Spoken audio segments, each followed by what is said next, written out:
Friends, welcome in KR classes. आज हम discussion कर रहे हैं ईवीएस से संबंधित महत्वपूर्ण प्रश्नों की श्रृंखला में। आज का पहला प्रश्न आपके सामने है। निम्न अम्लीय वर्षा से ऐतिहासिक इमारतों तथा मूर्तियों का क्षरण होना कहलाता है। आप जानते हैं जो अम्लीय वर्षा होती है जिसका मुख्य कारण होता है SO2। जो SO2 गैस है वो क्या करती है, मार्बल से बनी हुई भवन या मूर्तियाँ हैं उनके ऊपर जाके अम्ल वर्षा के रूप में गिरती है, जिससे वो पीलापन उनके ऊपर आ जाता है। तो ये क्या कहलाता है, जो ऐतिहासिक इमारतें हैं, मूर्तियों का जो क्षरण हुआ उसके कारण उसका रंग, जो मूर्तियों का जो पत्थर हैं उसके ऊपर वाइट कलर के वो पीले पड़ जाते हैं, जिससे उनका क्षरण होता है, वो क्या कहलाता है। तो दोस्तों ये कहलाता है स्टोन लेप्रोसी। बी आंसर बिल्कुल सही है, स्टोन लेप्रोसी। नेक्स्ट,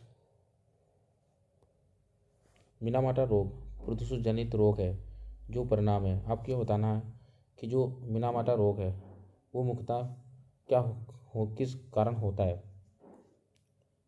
तो जो मिनामाटा रोग है दोस्तों वो होता है औद्योगिक पारा अपशिष्ट पानी में छोड़ने के कारण। सी आंसर बिल्कुल सही है। या आपको कई बार डायरेक्ट इस तरह से भी दे सकते हैं, मरकरी के कारण या पारा के कारण होने वाला रोग है। मरकरी को हिंदी में पारा बोलते हैं, पारा के कारण होने वाला रोग है, आप कहेंगे मिनामाटा रोग। या ऐसे भी पूछा जा सकता है, मिनामाटा रोग प्रमुख निम्न धातु के कारण होता है, तो आप कह सकते हैं मरकरी के कारण होता है। नेक्स्ट प्रश्न, अब ये जो प्रश्न देख रहे हैं कई बार एग्जाम में आ चुका है और इसके पूछने के तरीके बदल जाते हैं। ओजोन परत सूर्य से आने वाली हानिकारक किरणों को रोकती है। आपको बताना है जो ओजोन परत है सूर्य से आने वाली कौन सी हानिकारक विकिरणों को रोकती है। सही आंसर है सी, पराबैंगनी किरणों को।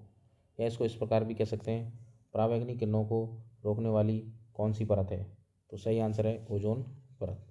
दोनों तरह से आपको इस क्वेश्चन को दिमाग में रखना है। और दोस्तों मैं आपको बता दूं, यदि आप चैनल पर नए हैं तो चैनल को लाइक एंड सब्सक्राइब जरूर कर लीजिए, जिससे हमारे द्वारा देने वाला कोई भी इंपॉर्टेंट लेक्चर आपसे मिस ना हो। क्योंकि आप ही जानते हैं आने वाला समय बहुत इंपॉर्टेंट है एग्ज़ाम के नज़रिए से, इसलिए आप अपनी तैयारी में अच्छे से लगी रहिए। नेक्स्ट प्रश्न आपके सामने कह रहा है स्मॉग बनता है। जो स्मॉग है वो किस कारण से बनता है ये आपको बताना है। तो स्मॉग जो बनता है वो धुएँ और कोहरे से बनता है। इसका ए आंसर बिल्कुल सही है। आप जानते हैं हम रात में ठंड के समय में लकड़ियाँ जलाते हैं, उससे धुआं निकलता है। धुआं निकलने के कारण वो सुबह कोहरे के रूप में हमें दिखाई देता है। आंसर ए बिल्कुल सही है। निम्नलिखित में से कौन सा ऊर्जा का स्रोत कभी पर्यावरण प्रदूषण नहीं करता। आपको ये बताना है कि पर्यावरण ऐसा कौन सा ऊर्जा का स्रोत है जो पर्यावरण प्रदूषण नहीं फैलाता। आप जानते हैं जो पेट्रोल है इसके जलने से CO2 गैस निकलती है, कोयला के जलने से कार्बन डाइऑक्साइड गैस निकलती है, धुआं होता है, और नाभ की ऊर्जा से रेडिएशन निकलता है, आप जानते हैं। सही आंसर है बी, सौर ऊर्जा। सौर ऊर्जा से किसी प्रकार का कोई प्रदूषण नहीं होता, क्योंकि ये सूर्य से आने वाली जो किरणें हैं उसको ऊष्मा ऊर्जा को विद्युत ऊर्जा के रूप में परिवर्तित करती हैं। नेक्स्ट क्वेश्चन आपके सामने कह रहे हैं इनमें से कौन सा जल प्रदूषण का स्रोत नहीं है। आपको ये बताना है कि जल प्रदूषण का इनमें से कौन सा स्रोत नहीं है। जल प्रदूषण किसके द्वारा नहीं होता है, इस प्रकार से भी हम इसको समझ सकते हैं। सबसे बड़ी चीज़ है किसी भी क्वेश्चन को हल करने के लिए आप कोई क्वेश्चन है उसको अपने आसान शब्दों में किस प्रकार से बदल पाते हैं और क्वेश्चन को कितने जल्दी से आप समझते हैं, ये क्वेश्चन को सॉल्व करने की महत्वपूर्ण कला होती है। आप यहाँ देख रहे हैं औद्योगिक अपशिष्ट कचरा, इसके कारण जल प्रदूषण होता है। यहाँ पूछा है नहीं है, ठीक है। रेडियोधर्मी कचरा, इसके कारण भी जल प्रदूषण होता है। कृषि जनित कचरा या अपशिष्ट जो पानी में मिलाया जाता है, इसके कारण भी जल प्रदूषण होता है। तो यहाँ पूछा गया जल प्रदूषण का स्रोत नहीं है, तो खनन अपशिष्ट, जो खनन के द्वारा कोई जो अपशिष्ट मिलता है उसके कारण कोई जल प्रदूषण नहीं होता है। आंसर डी बिल्कुल सही है, खनन अपशिष्ट के कारण जल प्रदूषण नहीं होता है। नेक्स्ट प्रश्न आपके सामने कह रहा है जल प्रदूषण और जल जनित रोगों का उदाहरण है। आपको बताना है इनमें से ये 4 रोग आप स्क्रीन पर देख रहे हैं, ऐसा कौन सा रोग इनमें से है जो प्रदूषित जल पीने के कारण हमें होता है। इसका सही आंसर है दोस्तों सी, अतिसार। अतिसार जो होता है वो एक प्रदूषित जल पीने के कारण मानव शरीर में होता है।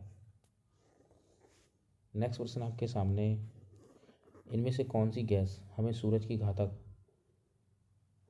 पराबैंगनी किरणों से रक्षा करती है। ठीक है, आपको ये बताना है।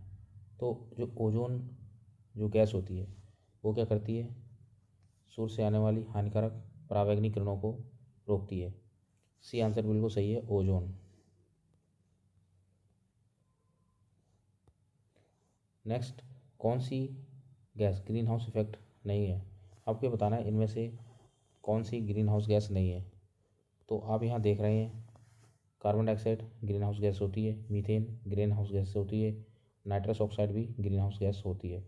प्रश्न में बोला गया है नहीं होती है, तो यहाँ पर आप पाएंगे जो नाइट्रोजन होती है वो किसी भी प्रकार की ग्रीन हाउस गैस नहीं होती है। ऐसे ही बेहतरीन क्वेश्चन हम आपको सॉल्व कराएंगे, जिससे आपके अंदर कॉन्फिडेंस डेवलप होगा और आप आने वाले भविष्य के एग्ज़ाम में अच्छे से अच्छे स्कोर करके आएंगे। ये हमारा आपसे वादा है। दोस्तों, आज के लिए इतना ही। जय हिंद, जय भारत।